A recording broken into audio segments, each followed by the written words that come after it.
జై హింద్ సోల్జర్స్. మనకు SSC GD registration ఎలా చేయాలి, లాగిన్ ఎలా చేసుకోవాలి, యూజర్ నేమ్ ఎలా మనమైతే క్రియేట్ చేసుకోవాలనేది ఈ టాపిక్. చాలామందికి అయితే డౌట్స్ అయితే ఉన్నాయి. ఆ డౌట్స్ కోసం అయితే నేను వచ్చాను. ఇప్పుడు మనం న్యూ రిజిస్ట్రేషన్ అనే వాళ్ళకైతే న్యూ రిజిస్ట్రేషన్ అని కొడితే మనకు పైన ఎస్ఎస్సి గౌటిన్ అనే వెబ్సైట్కి అయితే లాగిన్ అయ్యి అని చెప్తుంది. అది లాగిన్ అయిన తర్వాత మనకైతే కింద వెబ్సైట్లో మనం వెళ్ళినాక అప్లై నో అని ఉంటుంది. అప్లైకి వ్యూ వాళ్ళ పైన ఉంటే పైన ఎస్ఎస్జిడి అయితే కనబడుతుంది. దానికైతే అప్లై అని ట్యాప్ చేసిన తర్వాత మనకి ఈ విధంగా అయితే పేజ్ అయితే ఓపెన్ అవుతుంది. యూజర్ నేమ్, రిజిస్ట్రేషన్ నెంబర్, ఎవరికైతే ఆల్రెడీ రిజిస్ట్రేషన్ నెంబర్ ఉందో అక్కడ రిజిస్ట్రేషన్ నెంబర్ కొట్టి పాస్వర్డ్ కొట్టి లాగిన్ చేసి క్యాప్చా కొట్టండి, లాగిన్ అయిపోద్ది. డైరెక్ట్ అప్లికేషన్ అయితే అవుతుంది. ఎవరైతే ఇప్పుడు కొత్తగా అయితే రిజిస్ట్రేషన్ చేసుకోవాలనుకుంటారో వాళ్ళకైతే రిజిస్ట్రేషన్ అని ట్యాప్ చేసిన తర్వాత ఈ వన్ టైం రిజిస్ట్రేషన్ అనేది మనకు ఓపెన్ అవుతుంది పేజ్. దీంట్లో అనేది మనకు personal details, candidate name and identification, contact ఇవైతే మనకు ఉంటుంది. తర్వాత పాస్వర్డ్ క్రియేట్ చేసుకున్నాక అడిషనల్ డీటెయిల్స్ ఇవన్నీ మనం తర్వాత అప్లికేషన్ చేసుకోవచ్చు. కింద అయితే మనకు కంటిన్యూ ఉందిగా దీనికైతే కంటిన్యూ ట్యాప్ చేస్తే మనకు వేరే పేజ్ అయితే ఉంటుంది. ఇది ఎవరైతే న్యూ క్యాండిడేట్ అయితే ఉన్నారో అది కూడా రిజిస్ట్రేషన్ మన యూజర్ నేమ్ క్రియేట్ చేసుకోవడానికి అయితే ఇది మనకు ఆధార్ కార్డ్ ఉందా అని ఫస్ట్ అడుగుతుంది.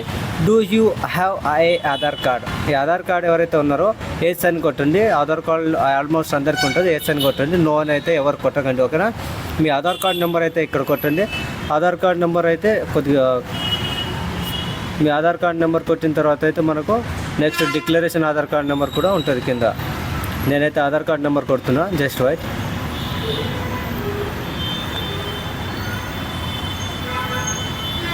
కొద్దిగా మిస్టేక్ అయింది మన ఆధార్ కార్డ్ నెంబర్, మళ్ళీ కొడుతున్నాను కదా.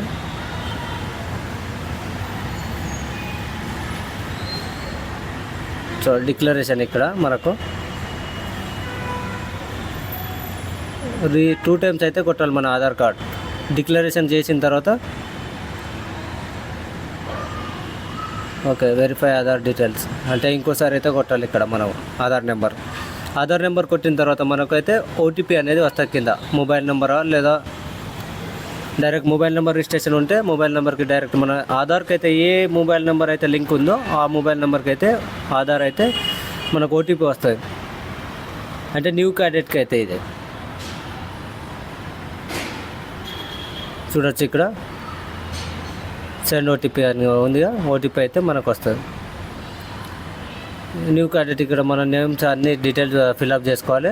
ఆటోమేటిక్ నెక్స్ట్ అయితే రిజిస్ట్రేషన్ అయిపోతుంది. మనకు ఓటీపీ అయితే వచ్చింది.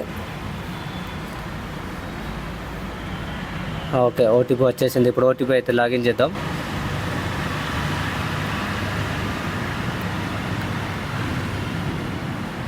ఓటీపీ ఏదో మిస్ అయిన లోపల అయితే మనం లాగిన్ అయ్యి అయితే చూద్దాం. ఓటీపీ బ్యాక్ వెళ్దాం కొద్దిగా.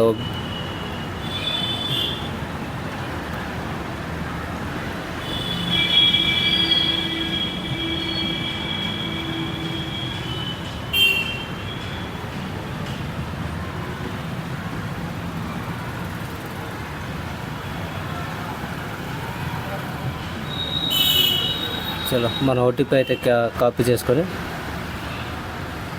చేసుకున్నాం. ఇప్పుడు దీంట్లో అయితే మనం ఇక్కడైతే పేస్ట్ చేద్దాం మనం ఓటీపీ. ఇది న్యూ క్యాండిడేట్కి అయితే వ్యాలిడ్ అయింది. మనకు ఇక్కడ అయితే ఓటీపీ వ్యాలిడ్ అయితే పడుతుంది. మనకు ఎర్రర్ అని వచ్చిందిగా. Already these Aadhaar already used for registration అంటే నేను ఆల్రెడీ రిజిస్ట్రేషన్ చేసిన కాబట్టి అయితే ఇట్లా పడుతుంది. మనకు రిజిస్ట్రేషన్ కాని వాళ్ళకైతే ఇలా పడదు, రైట్ మార్క్ పడి నెక్స్ట్ మన కింద నేమ్స్ అవి అయితే పడుతుంది, ఓకేనా? చలో మనకైతే కావడం లేదు కాబట్టి మనం వేరేది ఫర్గట్ పాస్వర్డ్ అయితే చేయాలి. మన పాస్వర్డ్ ఉందిగా ఆల్రెడీ మనం రిజిస్ట్రేషన్ అయినాం కాబట్టి మనం ఫర్గట్ పాస్వర్డ్ అనేది వెతకాలి లోపల వెళ్ళి. ఆ ఫర్గట్ పాస్వర్డ్ కొట్టిన తర్వాత మనకు కొన్ని డీటెయిల్స్ అయితే అడుగుతాయి. చూడండి, ఇప్పుడు నేనైతే ఫర్గట్ పాస్వర్డ్ అయితే కొడతా.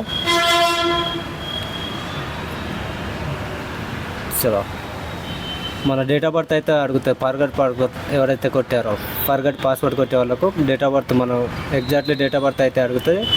ఎడ్యుకేషన్ క్వాలిఫికేషన్, ఓకే, ఏ బోర్డు అయితే ఉంది, ఆంధ్రానా తెలంగాణ అది కూడా అడుగుతుంది, ఓకే. ఆధార్ కార్డ్ మీద మీ నెంబర్ డేట్ ఆఫ్ బర్త్ అయితే ఏదైతే ఉందో ఆ డేట్ ఆఫ్ బర్త్ అయితే ఇక్కడ పేస్ట్ చేయండి.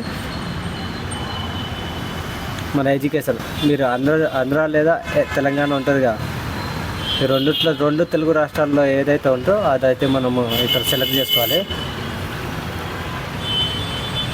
మన తెలంగాణ కాబట్టి మనం తెలంగాణ సెట్ చేసుకుంటాం. మీరు ఆంధ్ర అయితే ఆంధ్ర సెలెక్ట్ చేసుకోండి.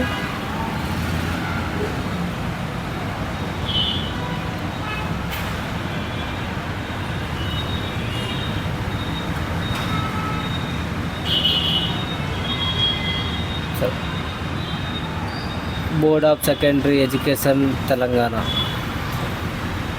మీరు ఈమెయిల్ తోటి ఓటీపీ తీసుకుంటారా లేదా డైరెక్ట్ మన నెంబర్ కాంటాక్ట్ తోటి అయితే ఓటీపీ తీసుకుంటారా, మీ ఇష్టం.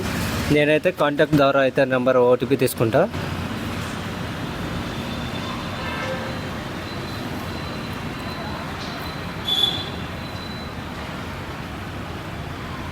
చలో మనకు నెంబర్ ఉందిగా, నెంబర్కే తీసుకుందాం. మనకు మెయిల్ అయితే క్యాన్సిల్ చేద్దాం.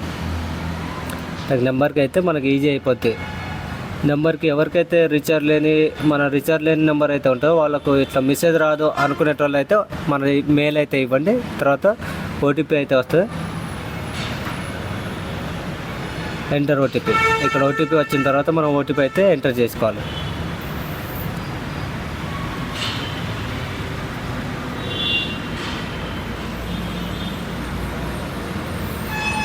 ఓటీపీ ఎంటర్ చేసుకున్న తర్వాత కాపీ చేసుకుందాం. మనం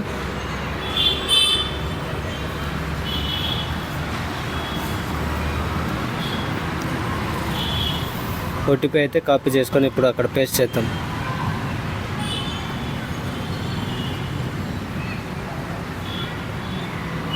ప్లీజ్ ఎంటర్ వ్యాలిడ్ ఓటీపీ.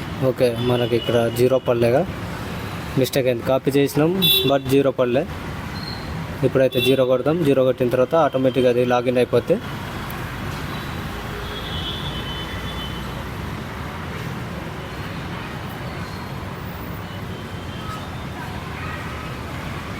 ఇక్కడైతే మనం లాగిన్ చేసుకున్న తర్వాత పాస్వర్డ్ అయితే క్రియేట్ చేసుకోవాలి. ఓకేనా, పాస్వర్డ్ క్రియేట్ చేసుకున్నాను నేను. మీరు కూడా ఇట్లా పాస్వర్డ్ క్రియేట్ చేసుకున్న తర్వాత లాగిన్ చేయండి. సేవ్ ఆప్షన్ ఉంటుంది గూగుల్ నుంచి డైరెక్ట్ సేవ్ చేసుకుంటే మనకు డైరెక్ట్ లాగిన్ రిజిస్ట్రేషన్ నెంబర్ దగ్గర అదే ఆటోమేటిక్గా అయితే మనకు పేస్ట్ చేయడానికి అవకాశాలు ఉంటాయి. నెక్స్ట్ వీడియోలో అయితే మనం అప్లికేషన్ అనేది చెప్తాం. మీకు అప్లికేషన్ ఎలా చేయాలనేది మన మొబైల్లో అయితే మనం నేర్పిస్తాం. ఇది మనకు చాలా ఈజీ. మనం ఎట్లా రిజిస్ట్రేషన్ చేసుకోవాలి ఏందనేది డైరెక్ట్ కంటిన్యూ చేసిన అనుకో క్యాప్చా కొట్టి లాగిన్ చేసుకోవాలి, అంతే. ఇక సింపుల్ ఇది. దీని తర్వాత మనకు అప్లికేషన్ స్టార్ట్ అవుతుంది. ఎలా అప్లికేషన్ చేయాలనేది నెక్స్ట్ వీడియో అయితే అదే ఉంటుంది. Thank you for supporting. మన ఛానల్ని ఇలానే సపోర్ట్ చేస్తూ ఉండండి. నేను మీకోసం మంచి వీడియో అయితే మీకు తీసుకొస్తూ ఉంటాయి. ఇలా ఏదైనా జాబ్ గురించి నోటిఫికేషన్ కూడా చెప్తాను మీకు. సరే, మరి జాగ్రత్త. ఏదైనా డౌట్స్ ఉంటే మనకు కామెంట్ చేయండి.